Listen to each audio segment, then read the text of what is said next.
اعوذ باللہ من الشیطان الرجیم بسم اللہ الرحمن الرحیم۔ السلام علیکم پیارے دوستو، آپ کو خوش آمدید میرے خوشحال زندگی کے چینل پر۔ آج میں آپ کے لیے بہت اچھا ایک وظیفہ لے کر آیا ہوں جو آپ کی زندگیوں کو بدل کر رکھ دے گا، اور اللہ تعالیٰ سے جو کچھ بھی مانگو گے اللہ تعالیٰ آپ کو ضرور عطا کرے گا، کیونکہ اللہ تعالیٰ انسان کا خالق و مالک ہے، اور اللہ تعالیٰ کی ذات اس بات کے لائق ہے کہ بندہ ہر وقت اس کے سامنے سجدہ ریز رہے، چونکہ انسان میں غلطی اور بھول چک کا مادہ ہے۔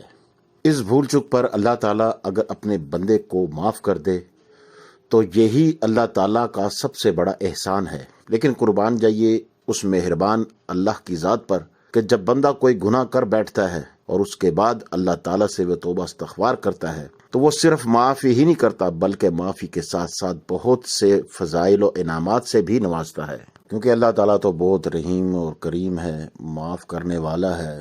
ایک دفعہ اللہ تعالیٰ کو یاد کریں اور اس سے معافی طلب کریں تو اللہ تعالیٰ آپ کو ضرور معاف کر دیں گا۔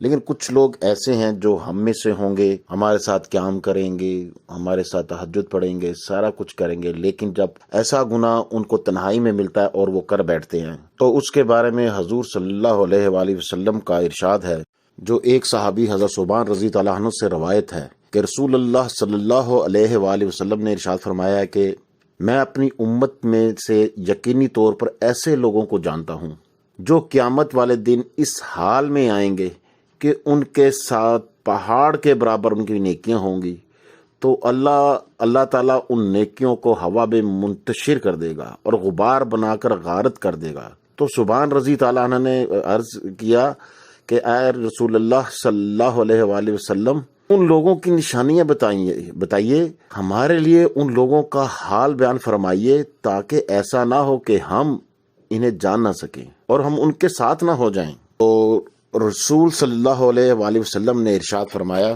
وہ لوگ تم لوگوں کے دینی بھائی ہوں گے، تم لوگوں کی جلد میں سے ہوں گے اور رات کی عبادت میں سے اسی طرح حصہ لیں گے جس طرح تم لوگ لیتے ہو، یعنی تم لوگوں کی ہی طرح وہ قیام کریں گے، لیکن ان کا معاملہ یہ ہوگا کہ جب وہ لوگ اللہ کی حرام کردہ چیزوں اور کاموں کو تنہائی میں پائیں گے اور انہیں وہ استعمال کریں گے اور اس کے مرتکب ہو جائیں گے، کیونکہ اب یہ ایسا وقت آ چکا ہے کہ لوگ ہماری طرح نمازیں بھی پڑھتے ہیں، رات کو قیام بھی کرتے ہیں، ہمارے ساتھ وہ نئے کاموں میں حصہ بھی لیتے ہیں، لیکن جب ان کو تنہائی میں اللہ تعالیٰ کے حرام کردہ چیزوں اور کاموں کو تنہائی میں پائیں گے نا تو وہ اس کے مرتکب ہو جائیں گے، اور آج کل ایسا ہی ہو رہا ہے۔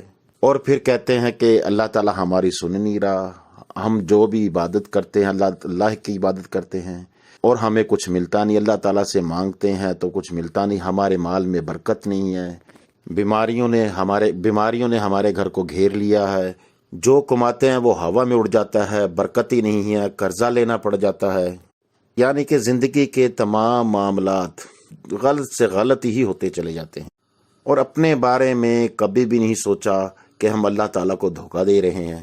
لیکن کچھ لوگ ایسے ہوں گے جو اللہ تعالیٰ پر مکمل اور کامل یقین رکھتے ہوں گے، اللہ تعالیٰ کی حرام کردہ چیزوں سے دور رہتے ہوں گے، حرام سے دور رہتے ہوں گے، اللہ کے بندوں کے حقوق مکمل طور پر ادا کر رہے ہوں گے، اور اسی طرح اللہ تعالیٰ کے بھی حقوق مکمل اور ایمانداری سے پورے کرتے ہوں گے، اور پھر اللہ تعالیٰ نے ان پر پھر کیا انعام رکھا ہے، وہ سورہ یاسین کی آیت نمبر 58، سورہ یاسین کی آیت نمبر 58 ہے، اس میں اللہ تعالیٰ ارشاد فرماتے ہیں، رب رحیم کی طرف سے ان کے حق میں سلام فرمایا ہوگا، یعنی کہ اہل جنت پر اللہ کا سلام اور اس کی عظمت اور اس کی انفرادیت۔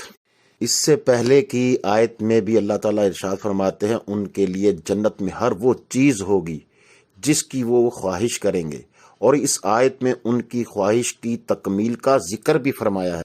اس سے بڑھ کر اور کیا خواہش ہوگی کہ ان کا رب ان سے فرمائے تم پر سلام ہو۔ قرآن مجید کی اس آیت میں بھی اہل جنت پر سلام پیش فرمانے کا ذکر ہے۔ یہ انعام جو ہے نا یہ ان جنتیوں کے لیے ہے جو زمین پر رہ کر اللہ تعالیٰ نے جن کاموں سے منع فرمایا اس سے باز رہے، جن کاموں سے دور رہنے کا فرمایا اس سے دور رہے، اور ان نیک کاموں کے عوض وہ جنت میں داخل کر دیے جائیں گے، اور پھر اللہ تعالیٰ ان پر اپنا سلام بھیجے گا، اور جس دن وہ اللہ سے ملاقات کریں گے ان کو سلام کا تحفہ پیش کیا جائے، وہ اس وقت پاکیزہ حالت میں ہوں گے۔ وہ فرشتے ان سے کہتے ہیں کہ تم پر سلام ہو، تم ان نیک کاموں کے عوض جنت میں داخل ہو جاؤ گے جو تم دنیا میں کرتے تھے۔ اور جو لوگ اپنے رب سے ڈرتے تھے ان کو گروہ در گروہ جنت کی طرف روانہ کیا جائے گا، حتیٰ کہ وہ جنت میں پہنچ جائیں گے، اور جنت کے دروازے کھول دیے جائیں گے، اور جنت کے محافظ ان سے کہیں گے تم پر سلام ہو، تم خوشی کے ساتھ ہمیشہ کے لیے جنت میں داخل ہو جاؤ گے۔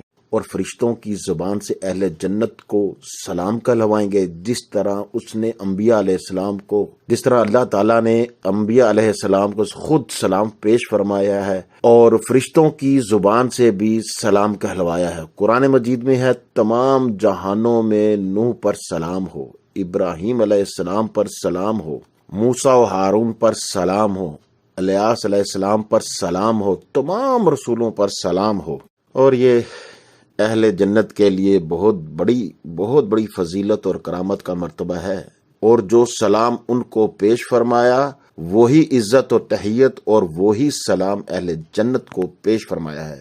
یہ تمام باتیں آپ کی خدمت میں پیش کرنے کا میرا جو مطلب تھا کہ قرآن مجید کی یہ سورہ یاسین ہے، اور اس کی آیت نمبر 58 ہے، یعنی کہ 58۔ میں اس آیت کا وظیفہ لے کر آیا ہوں آپ کے پاس۔ یہ ایسا وظیفہ جس میں اللہ تعالیٰ نے انعام و کرام، جس پہ اللہ تعالیٰ اہل جنت کو سلام پیش کر رہا ہے، اپنے فرشتوں کے ذریعے سلام پیش کر رہا ہے۔ میں یہ وہ آیت آپ کے پاس لے کر آیا ہوں۔ اس کا وظیفہ کتنا مجرب ہوگا، آپ کی سوچ سے بھی زیادہ اس کا اثر ہوگا، کیونکہ جب ہم اس آیت کا وظیفہ کریں گے، اس کو انہی باتوں کا جو میں نے باتیں آپ سے کی ہیں، جو حوالے میں نے آپ کو دے ہیں، ان کو اپنے ذہن میں رکھنا ہے کہ دنیا میں جتنے بھی ہمیں جو کام اللہ تعالیٰ نے حلال فرمایا ان کو کرنا ہے، اور جو ہمارے لیے منع فرمایا، حرام قرار دیا، ان سے دور ضرور رہنا ہے۔ ان باتوں کو ذہن میں رکھ کر آپ نے یہ وظیفہ کرنا ہے۔ پھر دیکھیں آپ کے ساتھ زندگی کیسے خوشگوار گزرتی ہے، آپ کی بچوں کے ساتھ، آپ کے اہل و عیال کے ساتھ، دنیا والوں کے ساتھ آپ کی زندگی بہت اچھی اور خوبصورت اور پرمسرت گزرے گی۔ یہ بہت بڑا وظیفہ میں آپ کے لیے تحفتاً آپ کو میں یہ پیش کر رہا ہوں، اور میری طرف سے تمام میرے ویورز جو بھی میرا یہ وظیفہ سنتے ہیں ان کو کرنے کی عام اجازت ہے۔ اعوذ باللہ من الشیطان الرجیم، بسم اللہ الرحمن الرحیم، سلام قول من رب الرحیم۔ یہ چھوٹی سی آیت ہے، اس کا آپ نے وظیفہ کرنا ہے۔ کیسے کرنا ہے وہ میں آپ کو بتاتا ہوں، لیکن یہ وظیفہ کرنے سے پہلے آپ نے اپنے آپ کو بالکل پاک صاف کر لینا ہے۔ آپ نے وضو میں رہنا، جتنا آپ وضو میں رہیں گے اتنا ہی یہ پر اثر وظیفہ ہوگا۔ سلام قول من رب الرحیم، یہ وظیفہ آپ نے کرنا ہے با وضو ہو کر۔ ویورز، آپ میرے چینل کو لائک ضرور کریں، اس کو سبسکرائب کریں اور شیئر کریں، اور لوگوں کو یہ لازمی شیئر کریں تاکہ ان کی زندگی بھی سلجھ جائے، وہ اپنی زندگی اچھی گزار سکیں۔ اس کو صدقہ جاریہ سمجھ کے لوگوں کے ساتھ شیئر کریں۔ یہ وظیفہ آپ نے کرنا کس طرح ہے وہ میں آپ کو بتاتا ہوں۔ اس وظیفے کے 2 حصے ہیں کرنے کے۔ ایک حصہ ایسا ہے کہ آپ نے بعد نماز عشاء اول و آخر آپ نے 11 بار درود پاک پڑھنا ہے۔ کوئی بھی جو درود آپ کو آتا ہے وہ درود پڑھیں۔ پھر اس کے بعد آپ نے 500 بار یہ آیت پڑھنی ہے، اعوذ باللہ من الشیطان الرجیم، بسم اللہ الرحمن الرحیم۔ پڑھنے کے بعد آپ نے سلام قول من رب الرحیم پڑھنا ہے۔ یہ 500 بار آپ نے پڑھنا ہے۔ اول اور آخر آپ نے 11 بار درود پاک ضرور پڑھنا ہے۔ جب آپ یہ وظیفہ مکمل کر لیں، آپ نے کہیں بھی کھلے آسمان کے نیچے چلے جانا، آپ کے اوپر کوئی سایہ نہ ہو اور کھلا آسمان ہو، اور آپ نے قبلہ رخ کھڑے ہو کر اللہ پاک سے اپنے لیے دعا مانگنی ہے۔ اور دعا مانگنے میں عاجزی ہونی چاہیے، جس طرح ایک بھکاری تم سے کچھ مانگتا ہے، واسطے دیتا ہے، کیونکہ ہم تو اسی کے محتاج ہیں، اسی سے مانگتے ہیں، اس سے جس سے مانگنے کا طریقہ اور سلیقہ ہونا چاہیے، اسے طریقے اور سلیقے سے مانگیں. پھر یہ کرنے کے بعد آپ نے چلتے پھرتے اٹھتے بیٹھتے اس آیت کریمہ کا ذکر کرنا ہے. جب بھی آپ کو موقع ملے آپ نے اسی طرح اس کا وظیفہ چلتے پھرتے گا. اس میں کوئی تعداد نہیں ہے، رک جائیں، کام کر لیں، پھر وظیفہ شروع کر دیں. فالتو بات کسی سے بھی نہیں کرنی.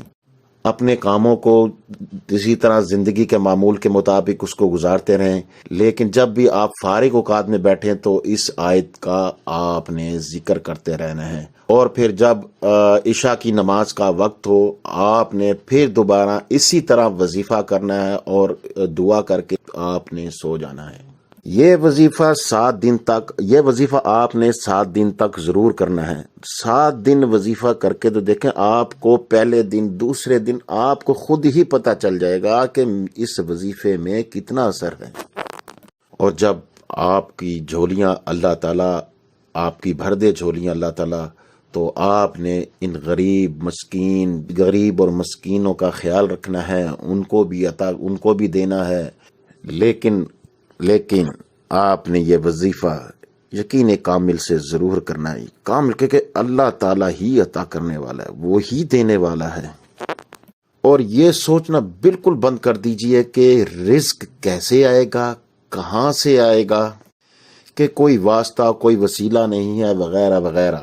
آئندہ آپ اپنے ذہن میں یہ سوچ پختہ تر کر لیں، اللہ تعالیٰ کے پاس سب کچھ ہے، وہ مجھے سب کچھ دینے والا ہے، سب کچھ اسی نے عطا کرنا، اس کے پاس دینے کے کھربوں راستے ہیں.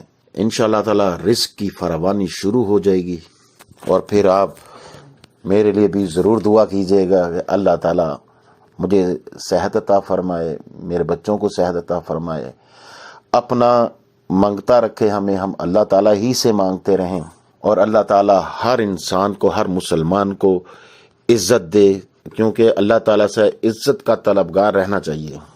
تو مجھے اجازت دیجیے گا، میرے چینل کو لائک کیجیے گا، سبسکرائب کیجیے گا، اور لوگوں کے ساتھ شیئر کیجیے گا، اور بیل آئیکن کے بٹن کو ضرور پریس کیجیے گا تاکہ آنے والی میری ویڈیو آپ کو ملتی رہے.